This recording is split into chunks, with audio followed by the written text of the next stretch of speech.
Apa kabar Bapak? Baik, Alhamdulillah. Apa kabar, Mbak Alhamdulillah baik. Marta? Saya juga baik Bapak. Bapak di mana Pak Alhamdulillah. lokasinya? Di PMN kah sore ini? Sedang di kantor sore ini Oh, di Sekretariat Pusat Mediasi Nasional. begitu. Sepengetahuan saya sedang ada training ya Pak ya? Minggu ini? Betul. PMN? Kita minggu ini mulai hari Senin ada training sertifikasi mediator angkatan ke-169 offline, full offline. 169 ya Pak, sudah angkatan. Yes. Yes. Wow, sudah dari 2003 ya Pak ya? Pusat Mediasi 2003. Nasional. Betul, 2003 mulai aktif training sertifikasi. Offline nih ya Pak hari ini. Berarti sedang standby di kantor terus ya Pak Fahmi ya? Iya, kita kadang mengajar, saya ada beberapa sesi mengajar ataupun coaching, tapi juga saya kadang muter juga untuk monitor dan juga sebagai ban serep tentunya, sebagai penjaga sekretariat. Jadi kalau misalnya ada yang pengajar tiba-tiba tidak bisa masuk, saya akan masuk sebagai ban serep. Wah, berarti bisa semuanya Pak Fahmi ya kalau gitu ya Pak ya? Tentang permediasian ini. Ya, diharapkan memang harus bisa, walaupun mungkin kalau pengajar yang sudah di-assign tentu yang lebih canggih barangkali ya. Kalau misalnya ngajar untuk bagian drafting kontrak, kode etik, biasanya kan kita assign yang lawyers mediator. Jadi tentu ya lebih bagus kalau ahlinya yang mengajar. Wah, ini ada yang komen nih Pak dari Alpha Dreamer. Pak Fahmi guru saya katanya Pak. Mantap. Tapi belum kelihatan namanya ya. Anak murid Bapak ini nih sepertinya join di sini nih Pak sore ini. Terima kasih sudah bergabung. Baik, apa kabar Mbak Marta? Apa yang mau kita diskusikan nih? Iya, karena waktu sudah menunjukkan pukul 5 tepat nih Pak, saya buka dulu ya Pak ya. Diskusi kita sore hari ini. Selamat sore rekan-rekan, kembali lagi di 15 Minutes Slow Literacy, bikin sahabat melek hukum dalam 15 menit saja.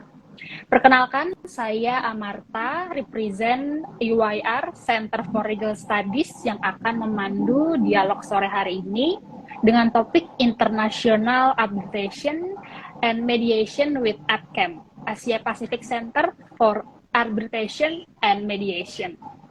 Dialog kita sore hari ini saya sudah ditemani oleh Bapak Fahmi Sahab, SEMBL. Beliau merupakan Direktur Eksekutif dari Pusat Mediasi Nasional dan juga Sekretaris Jenderal APCAM. Terima kasih Bapak Fahmi sudah menyempatkan waktunya untuk dialog sahabat melek hukum sore hari ini ya Pak. Sama-sama, terima kasih Mbak Marta. Untuk teman-teman, rekan-rekan semua yang sudah join, apabila memiliki pertanyaan mengenai topik kita sore hari ini, boleh langsung komen di kolom komentar, nanti akan saya bacakan. Kita langsung saja ya Pak Fahmi ya. Sepengetahuan saya nih Pak, tanggal 6 dan 7 bulan Mei lalu telah diselenggarakan APCAM International EDR Summit di New Delhi, India, yang dalam hal ini Indonesia juga turut hadir sebagai salah satu delegasi serta juga member dari APCAM. Nah, boleh diceritakan sedikit Pak, apa saja yang menjadi topik pembahasan pada konferensi pada tahun ini? Terima kasih Mbak Marta. Jadi kemarin itu acara 2 hari sebagai first summit APCAM. Sebelumnya rencananya akan ada summit online, tapi akhirnya kita prefer untuk menjadi offline saja. Nah, pada summit selama 2 hari ini, karena memang scope dari APCAM ada mediasi dan arbitrase, maka yang dibahas menjadi highlight pada acara 2 hari itu seputar mediasi dan arbitrase. Nah, tentu posisi proses-proses untuk penyelesaian perbedaan pendapat atau sengketa itu berkaitan dengan faktor budaya, faktor yang beririsan dengan pengadilan, faktor proses, standar dari mediator dan arbiternya, masalah pembuktian, masalah enforceability. Jadi hal-hal seputar tentang mediasi dan arbitrase, termasuk juga metode AMA, arbitration, mediation, arbitration. Jadi proses kasus yang didaftarkan untuk ke lembaga media, ke lembaga arbitrase, namun setelah masuk akan dimediasikan. Kalau mediasi mencapai kesepakatan, umumnya akan dibuat putusan arbitral award. Tapi kalau misalnya mediasi tidak mencapai kesepakatan, maka kasus arbitrasenya akan berjalan seperti biasa. Baik, Pak. Berarti kalau boleh saya simpulkan, pembahasannya kurang lebih mengenai tata cara hukum acara dari proses suatu sengketa bisa masuk di APCAM, seperti itu ya Pak ya? Ya, kurang lebih. Jadi baik melalui mediasi maupun arbitrase ataupun both proses banyak dibahas. Terutama sebenarnya yang menarik itu adalah contoh-contoh kasus. Jadi ada hal-hal spesifik yang menjadi tema seksi begitu ya. Misalnya dalam mediasi, kalau mediasi online seperti apa sebenarnya yang menjadi challenge, apa yang perlu diadaptasi, termasuk juga dengan dimanfaatkannya aplikasi-aplikasi yang masuk ke artificial intelligence, baik mediasi maupun arbitrase. Jadi banyak kasus yang disinggung menjadi contoh. Wah, menarik ya. Berarti cukup kompleks ya Pak ya pembahasan dalam 2 hari kemarin. Yes, Kalau sangat menarik. Begitu Pak, negara-negara mana saja ya Pak yang berpartisipasi dalam konferensi kemarin? Kemarin kebetulan sehari sebelumnya kita ada acara juga namanya Annual General Meeting Asian Mediation Association, di mana PMN juga sebagai pendiri.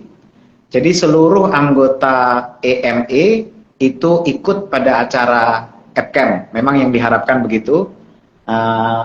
Kalau AMA sendiri itu ada Singapura, Malaysia, Hong Kong, Filipina, Thailand, Fiji, jadi ada 9 negara. Nah, ditambah yang ikut APCAM tapi dia tidak termasuk anggota AMA, itu ada Bangladesh, Uni Emirat Arab, USA, Mongolia, dan juga perwakilan dari UNCITRAL. UNCITRAL kantor pusat Vienna dan juga kantor pusat Asia yang di Korea. Cukup lumayan ya Pak ya, lumayan banyak ya Pak, berarti dari negara-negara Asia Pasifik ya Pak ya, terkhusus seperti itu. Untuk First Summit saya kira memang cukup banyak mendapatkan pujian, karena untuk First Summit dengan hadirnya lebih dari 225 peserta yang hadir, saya kira bisa dibilang sukses.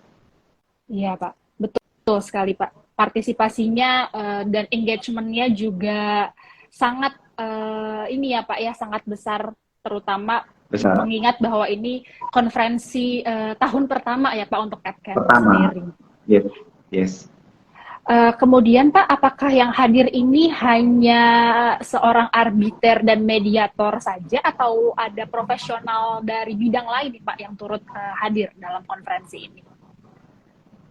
Memang yang hadir banyak dari legal profesional, dari advocate, dari hakim, industri profesional, dan juga beberapa saya lihat ada peserta bisnis. Paling banyak memang yang mediators.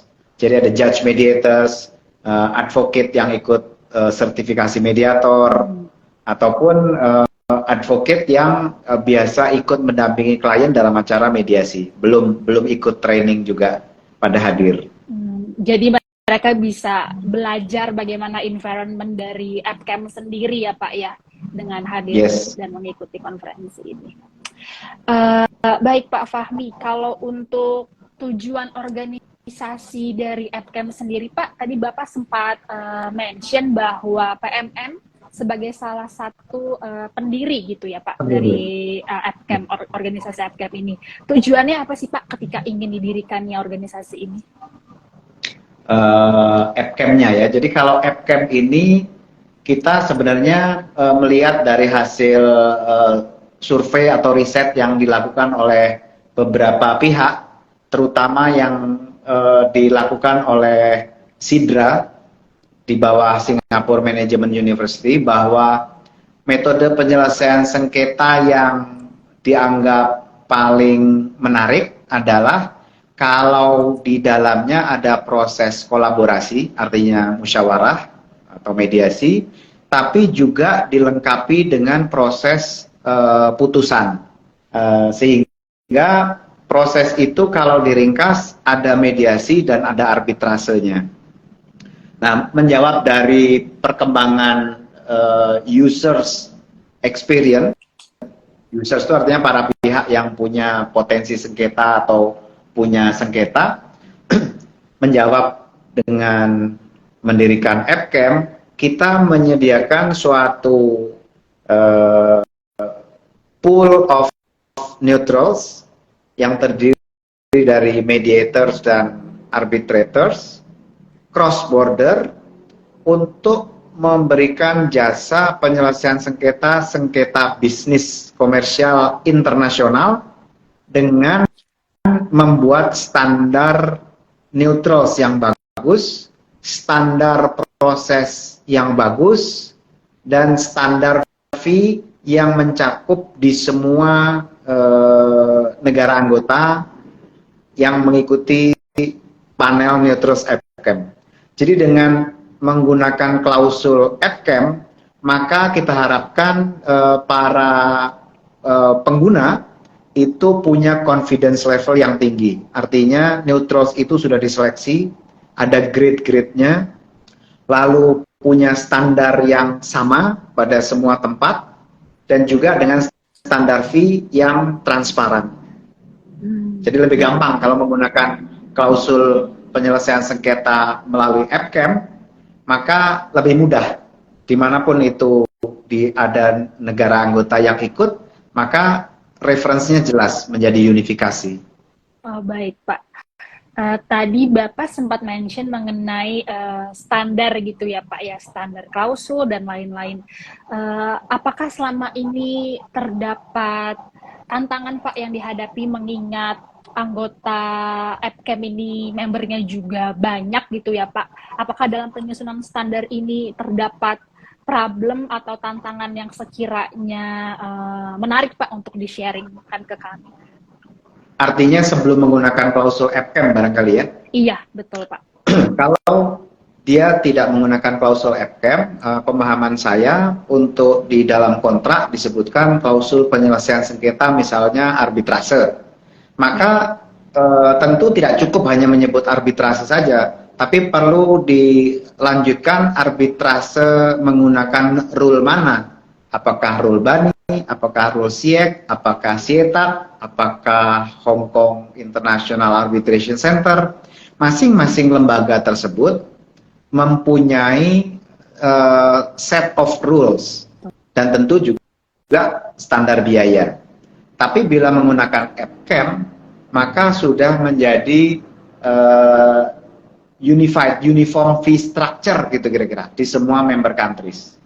Jadi nggak repot-repot lagi. Jadi dapat dikatakan bahwa dengan adanya standar klausul AppCamp ini ada kepastian hukum juga ya Pak ya bagi para pihak yang ingin untuk sengketa bisnisnya tadi diselesaikan melalui jalur mediasi ataupun arbitrase di AppCamp. Seperti itu ya. Memudahkan gitu kira-kira. Memudahkan. Oke. Memudahkan. Memudahkan. Baik Pak. Kemudian Pak, selanjutnya dari yang tadi Bapak sudah cerita nih Pak, kira-kira apa saja sih Pak keunggulan-keunggulan dari AppCam ini sendiri? Karena kita ada di beberapa negara, maka bagi para disputant akan lebih mudah untuk reach out neutralsnya, dan biasanya orang kan memilih orang yang punya nama dikenal baik misalnya ya, dalam hal mediasi, dalam hal dia sebagai arbiter, sehingga memberikan kemudahan orang untuk memilih. Standarnya kelihatan, dan juga ada yang menjadi hal yang pembeda tentunya dibanding lembaga-lembaga arbitrase lain, di mana di AppCam ini diakomodir made up. Jadi proses awalnya mediasi, kalau misalnya dia jadi untuk di-convert menjadi arbitral award, maka akan ada efisiensi biaya pertama. Pada banyak lembaga, umumnya made up. Jadi daftar arbitrase dulu, baru mediasi. Tapi kalau di AppCam bisa mediasi dulu, baru masuk ke arbitrase. Dan tentu dengan adanya umbrella yang sama, maka hal-hal yang administratif juga menjadi lebih efisien. Tidak hanya biaya. Biayanya juga ada pengiritan tentunya untuk proses di AppCam. Baik Pak, jadi memang AppCam ini ada senternya ya Pak ya di masing-masing lembaga member, ya, dan member. juga ketika ada kasus yang masuk ini tidak langsung arbitrase tapi membuka ruang untuk dimediasikan dulu ya Pak Fahmi, seperti itu. Dan mediatornya adalah memang mediator yang ahli gitu ya. Jadi kadang-kadang ada lembaga arbitrase sama seperti pengadilan lah ya. Mediatornya itu hanya sebagai proses komplementer. Jadi yang menjadi mediator bisa salah satu anggota majelis. Nah ini banyak pengalaman mengatakan umumnya tidak efektif umumnya dari kita bicara di kalangan dunia penyelesaian sengketa. Tapi kalau di AppCam memang dia mau mediasi, ya mediator memang khusus mediator, bukan arbiternya. Iya, memang jadi sudah dikhususkan sesuai dengan bidang profesionalismenya ya Pak ya. Yes. Baik Pak, ini ada pertanyaan masuk. Oke, kalau gitu pertanyaannya nanti akan kita bacakan di akhir. Kita lanjut dulu aja, mungkin bisa, tadi sudah bahas mengenai tujuan, kemudian keunggulan. Mungkin saya mau tanya mengenai services apa aja nih Pak yang ditawarkan di AppCam. AppCam. Ada dua grup barangkali ya, yang service ini. Pertama service untuk anggota, untuk neutralsnya, artinya dengan dia mendapatkan kesempatan untuk listed, maka dia punya peluang untuk dipilih setidak-tidaknya di 9 negara anggota, disputant dari 9 negara anggota. Ada kejelasan proses, administratifnya akan dibantu melalui sekretariat masing-masing lokasi, pilihannya banyak, tidak hanya dari negara tersebut, jadi bisa lintas batas, baik mediator maupun arbiter. Yang satu lagi tentu yang paling mungkin dekat dengan pertanyaan Mbak Marta, adalah untuk para pihak. Jadi para pihak itu mempunyai, harapan kita ya, mempunyai trust kepada proses dan trust kepada neutralsnya. Kalau masalah biaya tentu bisa dikatakan bersaing barangkali ya. Biayanya tidak mahal kalau dibandingkan lembaga-lembaga yang sudah beken gitu kira-kira. Cuman lembaga-lembaga yang sudah beken selama ini kan ada di negara tertentu. Ya. Kalau ini covernya ada di 9 kaki negara. Jadi artinya lebih luas skopnya, jangkauan. Baik Pak, saya sangat tertarik di bagian trust kepada proses dan kepada neutral Pak yang tadi Bapak sebutkan. Berarti memang dapat disimpulkan bahwa AppCam ini sangat concern ya Pak ya dalam menangani kasus yang ada selama ini, seperti itu. Termasuk untuk neutralsnya juga ada service, mungkin ada yang saya kelewat. Ada pelatihan untuk certified mediators dan arbiters versi AppCam. Jadi ada AppCam International Accredited Mediators dan Arbitrators.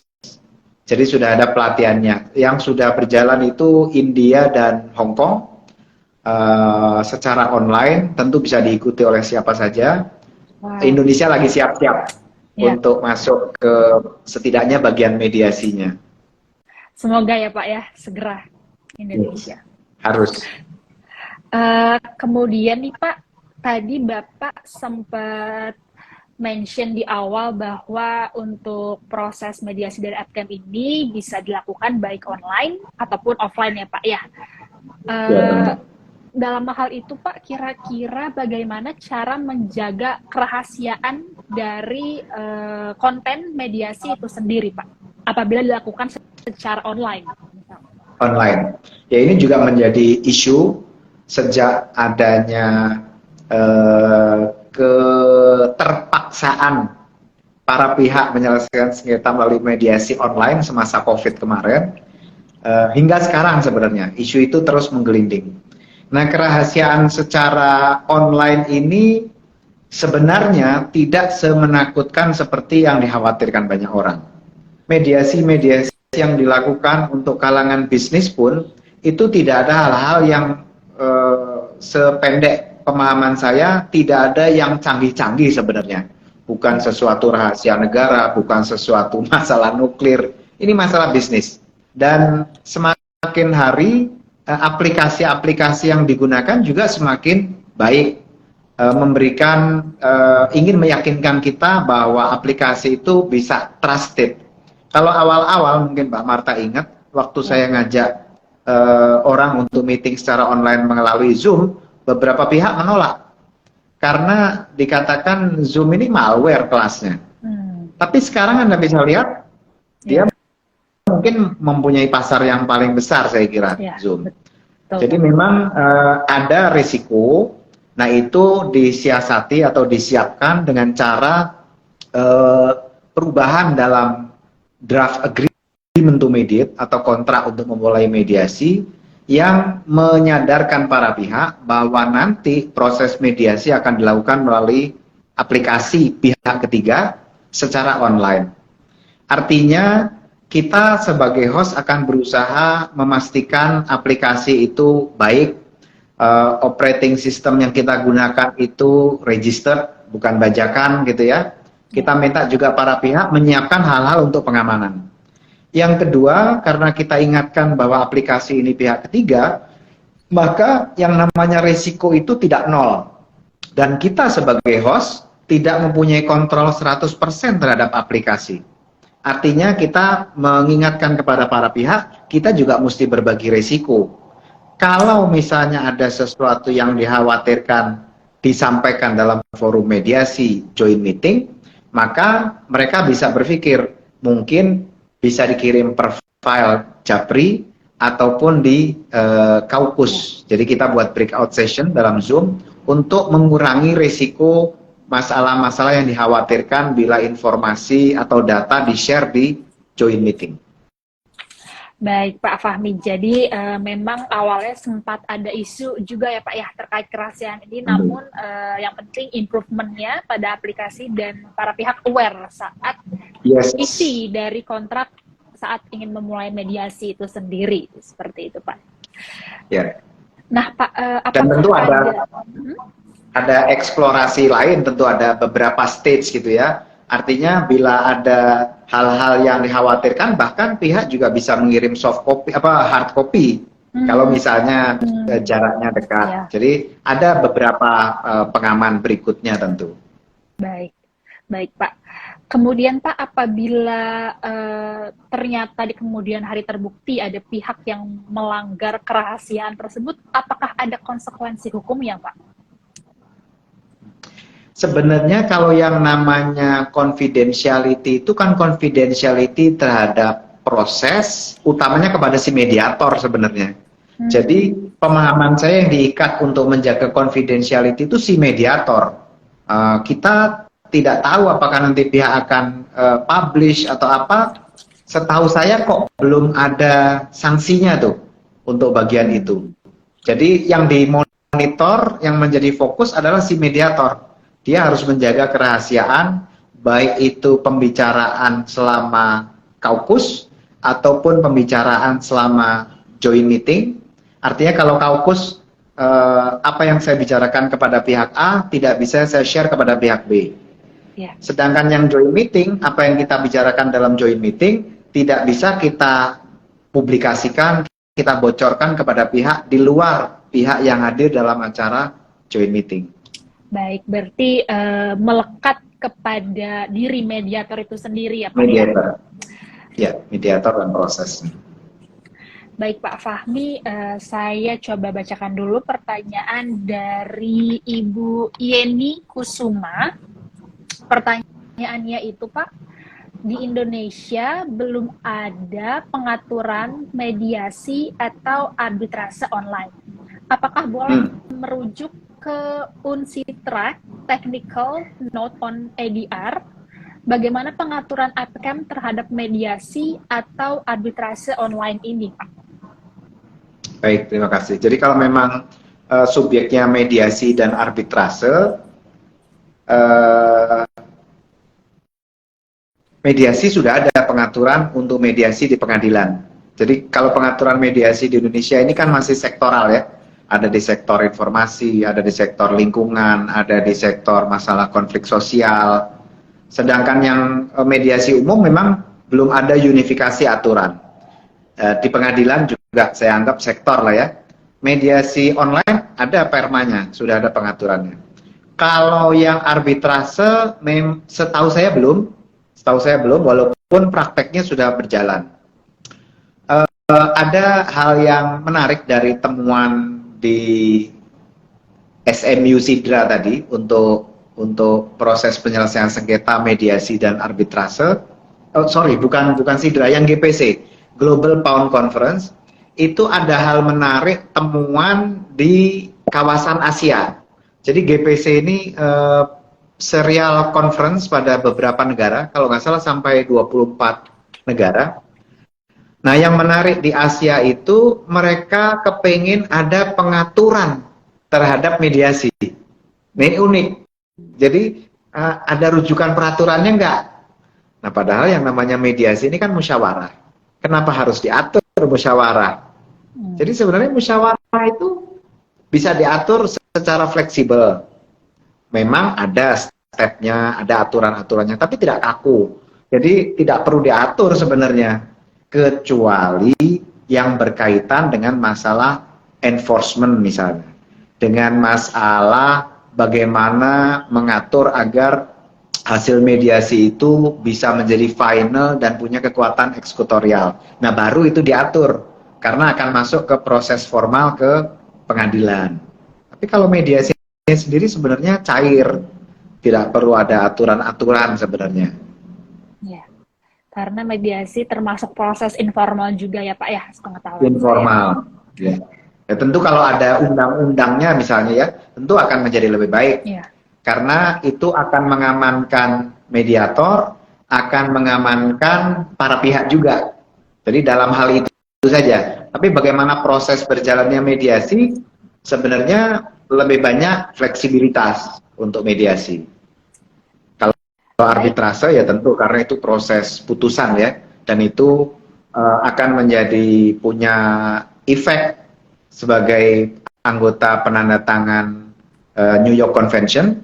Putusan arbitrase itu kan akan bisa di-enforce di negara semua anggota penandatangan New York Convention. Jadi kalau itu tentu memang harus lebih diatur untuk arbitrase. Baik. Pak Fahmi. Untuk Ibu Yeni, apakah sudah cukup pertanyaannya? Sambil menunggu respon Ibu Yeni, kita menuju ke pertanyaan dari Mbak Ibu Abdillah ya Pak ya.